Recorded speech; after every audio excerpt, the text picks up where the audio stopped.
Hai semua, Assalamualaikum. Di video kali ini aku mau bikin kue basah lagi nih teman-teman. Nah, kali ini aku mau mengolah ubi ungu jadi kue yang sangat cantik dan rasanya sangat enak. Cara buatnya sangat mudah, tanpa oven, tanpa mixer, dan ini cara buatnya pun hanya diaduk-aduk aja ya. Bahan-bahannya simple, semua pasti bisa membuatnya. Yuk langsung aja ke cara pembuatan.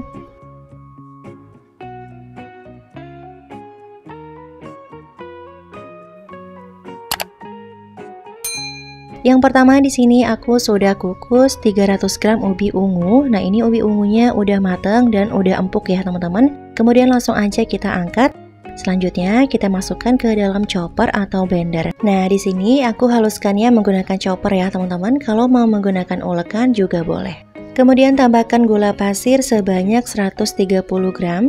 Tambahkan juga santan. Di sini aku pakai 500 ml santan, tapi kita masukkan setengah bagian dulu ya. Kemudian tambahkan 1 butir telur suhu ruang. Lanjut ini kita haluskan. Kalau sudah halus seperti ini, pindahkan ke dalam wadah yang lebih besar.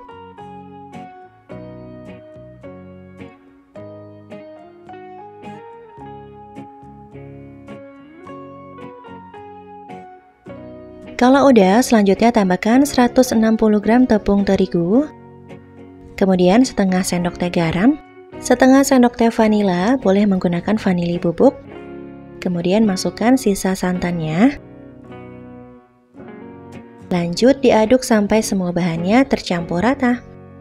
Nah, untuk ide jualan sebaiknya teman-teman gunakan chopper atau blender untuk mengaduk semua bahan ini. Selain caranya lebih cepat, jadi lebih simpel juga ya teman-teman. Tapi kalau teman-teman nggak ada chopper atau blender, bisa diaduk manual seperti ini.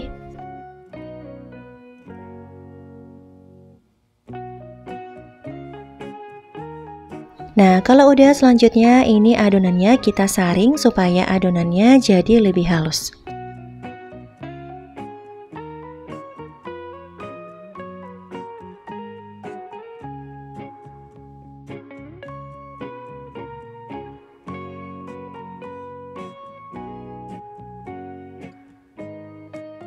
Dan kalau udah, selanjutnya ini bisa kita sisihkan dulu.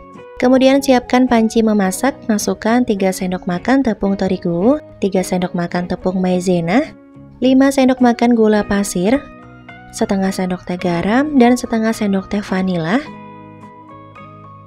Kemudian tambahkan santan 400 ml santan. Nah, ini santannya kita tuang setengah bagian dulu, kemudian diaduk semua bahan ini sampai tercampur rata. Untuk santannya di sini aku pakai santan instan ukuran 65 ml, kemudian ditambahkan air ya, teman-teman.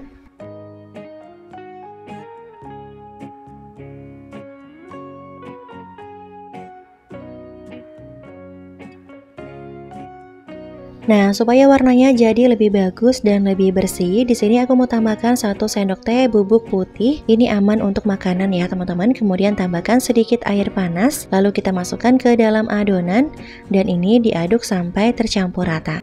Kalau teman-teman gak ada, ini bisa di-skip ya.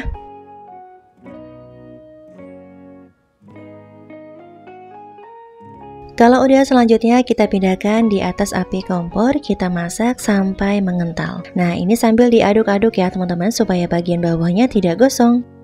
Nah, kalau sudah mengental seperti ini, matikan api kompornya. Lanjut diaduk-aduk sampai suhunya hangat. Nah, ini teksturnya seperti ini ya teman-teman. Ini teksturnya tidak terlalu kental, tidak juga terlalu encer. Kemudian ini bisa kita sisihkan dulu. Kita lanjut ke cetakan. Untuk cetakannya di sini aku pakai cetakan kue talam yang ukurannya besar. Cetakan ini kan ada 2 ukuran ya teman-teman. Ada yang besar dan ada yang kecil, dan ini aku pakai yang ukuran besarnya. Nah, ini cetakannya kita oles tipis-tipis aja menggunakan minyak goreng. Kalau udah, langsung aja dituang adonannya, dan ini dituangnya tidak sampai penuh ya.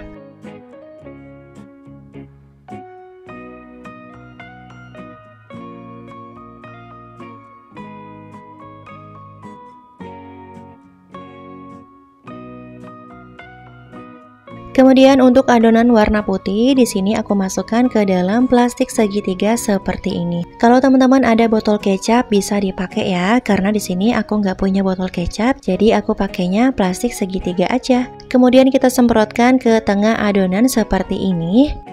Nah, di tahap ini aku juga sudah mulai panaskan kukusannya. Kita panaskan kukusan sampai airnya benar-benar mendidih.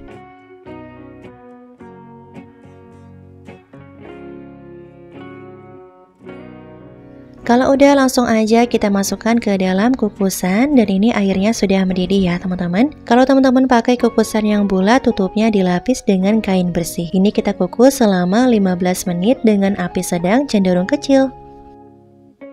Setelah 15 menit ini kuenya udah matang ya teman-teman. Oke, langsung aja kita keluarkan dari kukusan. Kemudian ini kita biarkan dulu sampai kuenya benar-benar dingin atau hangat ya. Nah, supaya hasil kuenya tetap bagus ketika dikeluarkan dari cetakan, suhunya sudah dalam keadaan dingin ya teman-teman. Jangan masih panas sudah dikeluarkan dari cetakan karena nanti kuenya bisa rawan rusak. Nah, kalau sudah dingin seperti ini, untuk mengeluarkannya bisa dibantu dengan batang sendok seperti ini. Bisa disisir bagian sampingnya ya teman-teman, kemudian dibalik. Dan ini dia hasilnya, Masya Allah cantik banget ya teman-teman. Kuenya rapi, bagian putihnya juga aman ya. Nah, kalau masih panas ini nggak akan serapi ini ya teman-teman, apalagi bagian putihnya. Kalau suhunya masih panas bisa banget rawan rusak. Nah, ini bagian sampingnya nggak terlalu nempel di cetakan ya teman-teman, jadi bisa langsung ditekan-tekan aja kemudian dibalik. Lakukan hal yang sama sampai semuanya selesai ya. Kalau udah, selanjutnya beri pemanis. Di sini aku pakai daun pandan, ditaruh di tengahnya seperti ini.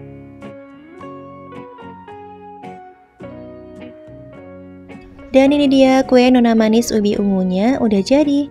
Gimana cara buatnya? Gampang banget ya teman-teman. Oke, langsung aja kita review kue nona manis ubi ungu yang aku buat. Nah, untuk tampilannya seperti ini ya teman-teman. Ini tampilannya cantik banget ya, warnanya juga super cantik. Satu resep ini hasilnya jadi 26 buah dengan ukuran yang aku pakai. Nah, untuk rasanya sendiri ini rasanya beneran enak banget ya teman-teman. Teksturnya lembut, manisnya juga pas, gurihnya juga sangat berasa. Apalagi bagian putihnya ya teman-teman, ini enak banget, teksturnya juga super lumer. Cocok nih teman-teman buat sajian bersama keluarga ataupun bisa juga sebagai ide jualan. Satu resep ini pun hasilnya jadi banyak ya. Oke, cukup sekian dulu video kali ini. Semoga videonya bisa bermanfaat ya. Jangan lupa like, komen, dan subscribe bagi yang belum. Aktifkan juga tombol loncengnya supaya teman-teman gak ketinggalan video terbaru dari kami. Sampai jumpa lagi di video berikutnya. Wassalamualaikum warahmatullahi wabarakatuh.